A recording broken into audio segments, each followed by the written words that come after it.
The Fox 61 News at 6 starts now. We'll be in a weather impact alert starting tomorrow morning because of a wintry mix that's headed our way. We'll take a look at the forecast in a few minutes. But first, we turn to breaking news in Hartford, where police say an officer shot and killed a man who had pulled out a knife this morning. Thanks for watching the Fox 61 News at 6. I'm Brent Harden. And I'm Sarah Sanchez. Police say that shooting happened at an apartment on Capitol Avenue. Streets in the area have been closed for hours as investigators look into that shooting. Fox 61's Alicia Hercules is live in Hartford with the latest on the investigation. Brent, police say the man was shot after he pulled out a knife during their response to a possible psychiatric issue. It's terrible. It's terrifying. Neighbors at the scene say they were shocked to learn of the shooting. Crystal lives in the apartment building. I just looked away as fast as I could and just kept on walking. She says she saw something unspeakable. Something terrible, traumatizing. Something I definitely wish I can just unpicture in my head. The apartment building was on lockdown for hours as officials investigated the shooting. At 10 o'clock in the morning, police say they were called to assist with a mental evaluation. At some point, Lieutenant Aaron Boisvert with the Hartford Police Department says the person being evaluated pulled out a knife. We know at least one officer fired shots. That subject was transported to an area hospital where unfortunately has been pronounced deceased. Boisvert says 2 officers were being evaluated after the shooting but were not hurt. The state's attorney, internal affairs, and major crimes were all on scene during the investigation. Tyrone Oliver lives nearby. I'm shocked, really. He says when he saw all the police cars, he feared the worst. It's just sad. It's unfortunate that, that person lose their life. It's just unfortunate. After the incident, Crystal says she will be staying with her grandmother. I don't want to be here, so I'm supposed to be staying with her for a good week or so. I don't see myself wanting to come back in the building. The Inspector General's office has taken over the investigation. We'll give you more updates as that information becomes available. Live in Hartford, Alicia Hercules, Fox 61. Alicia, thank you. We have confirmed tonight that a claim has been filed against the state in the Waterbury captivity case. This week marked 1 year since a man publicly identified only as S set fire to his home, where he said he was held captive by his stepmother for more than 20 years. According to the Office of the Claims Commissioner's website, the claim was filed on S's behalf by his conservator earlier this month. The claim is for personal injury and standard of care. We do not know specifically what is in that claim, but we have requested the document from the state. We also reached out to S's conservator, Kristen Exner, who says state law requires anyone who may seek damages from the state to file paperwork within a specific time frame. In this case, it had to be filed by February 17th. Exner added, quote, "These filings are procedural and merely ensure that should S decide to make claims against any state entity, he has the right to do so," end quote. We also reached out to the Department of Children and Families, which is listed as the state agency in the claim. The agency says it has not been notified and will determine the most appropriate course of action once the agency receives the claim. Breaking in Vernon, 5 kids are hurt after a school bus crash in Vernon. This is a picture from the scene. Police say a school bus hit a work van around 3:30 this afternoon at Route 83 and Pleasant View Drive. 5 of the 6 students on board were hurt, and the bus driver and the driver of the van. Officials say they're all going to be okay. Meanwhile, the bus was carrying children from Skinner Road School. Route 83 is back open. You'll find more coverage of the deadly police shooting in Hartford, the claim filed in the Waterbury captivity case, plus that Vernon school bus crash, all on our free Fox 61 News app. Use the QR code there on your screen and download it. Let's get over to the weather.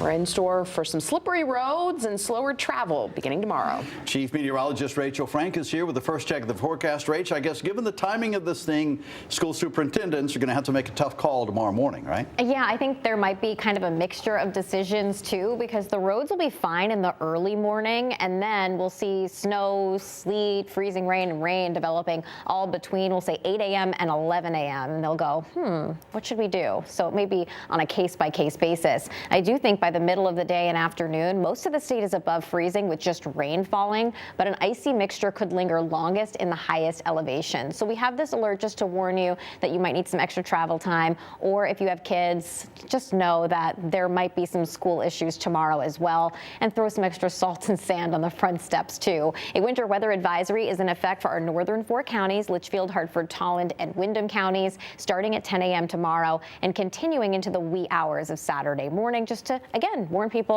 a little bit of snow, a little bit of ice, not a ton, but it could be enough to make the road slippery. Temperatures made it up to 40 today. Thought we might be able to see a little more sun, but at least we still had those milder temperatures. We're down into the 20s tonight. We'll see that mix developing tomorrow morning, going over to rain, and then maybe changing back over to snow on the tail end as the system's moving out. We'll talk more about it, your full forecast, and the latest on Monday's threat coming up.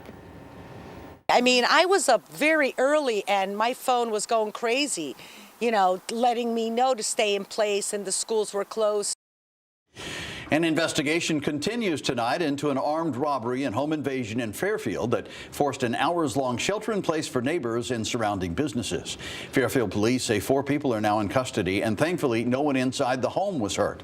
Fox 61's Erin Coogan has been on scene all day, and she brings us the latest updates from Fairfield.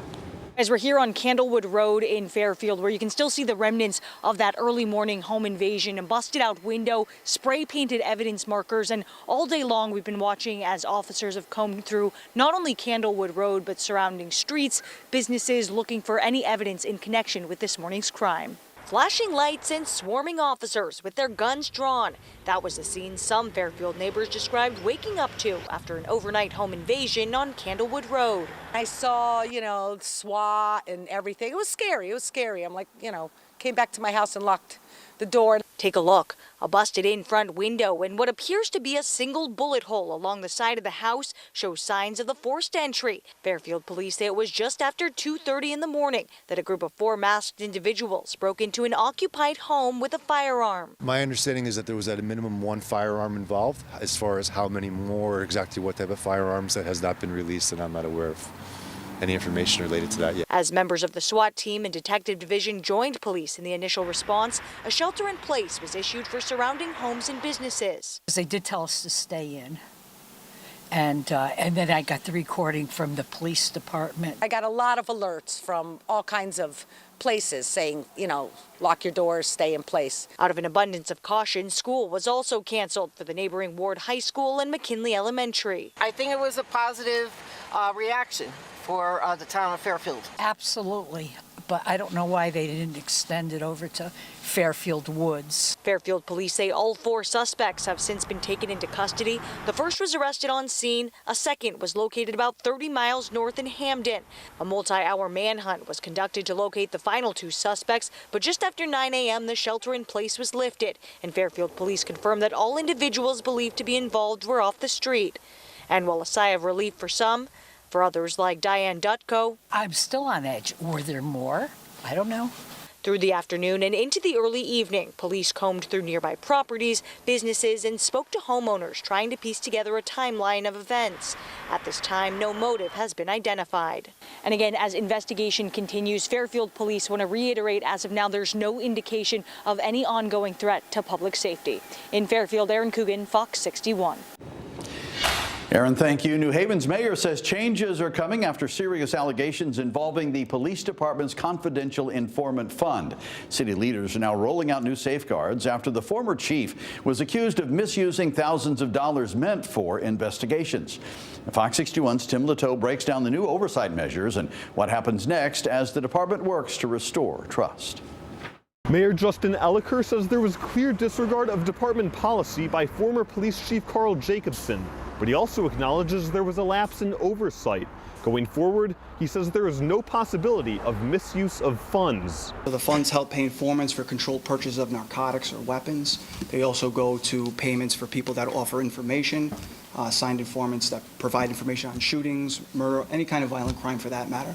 to encourage those people to come forward to keep the community safe. New Haven city leaders say one of their most valuable tools in solving crimes is their confidential informant fund. It was revealed in January that former Chief Carl Jacobson allegedly admitted to his assistant chiefs that he stole and misused $10,000 from this fund. Some of the confidential informant funds were stolen and misused by the former police chief Carl Jacobson. Also, the police department has a general order which outlines its confidential informant policy and protocols, and these protocols were not followed. Now the department has come out with a special order regarding the confidential informant fund, which has been frozen since Jacobson's allegations were made public. It will allow the department to resume the common law enforcement practice of paying informants while a permanent general order is drafted. The temporary policy is clearly enough to ensure that there aren't going to be problems. The temporary policy, as I said, is exhaustive. The temporary policy tightens oversight of the funds with monthly internal and quarterly external audits, smaller replenishing increments, new training, and surveillance cameras monitoring the safe the funds are kept in. The policy was clearly not followed by the chief, but there was not enough controls to ensure that there was additional oversight. Mayor Elicker claims Jacobson also refused to allow other staff members to have any oversight of the very fund he's accused of taking money from. Before, Chief Jacobson had said he was going to retain control of the CI program despite multiple assistant chiefs asking multiple times to assume control. Now all standard operating procedures will be reviewed and updated by the chief, CAO, and an efficiency committee of the Board of Police Commissioners. A permanent policy will take at least a couple of months for the police department to draft. It then has to be approved with a vote by the New Haven Board of Police Commissioners. In New Haven, Tim Lateau, Fox 61. New here at 6, an Ansonia man's accused of hitting a marked police car with his car while under the influence. This was on Valentine's Day. Police were investigating a crash on Elm Street when their cruiser was hit. Officers say Angel Sosa was behind the wheel but took off. During his arrest, they say they found 3 loaded handguns in the car. Sosa's out on bond and is due in court next week.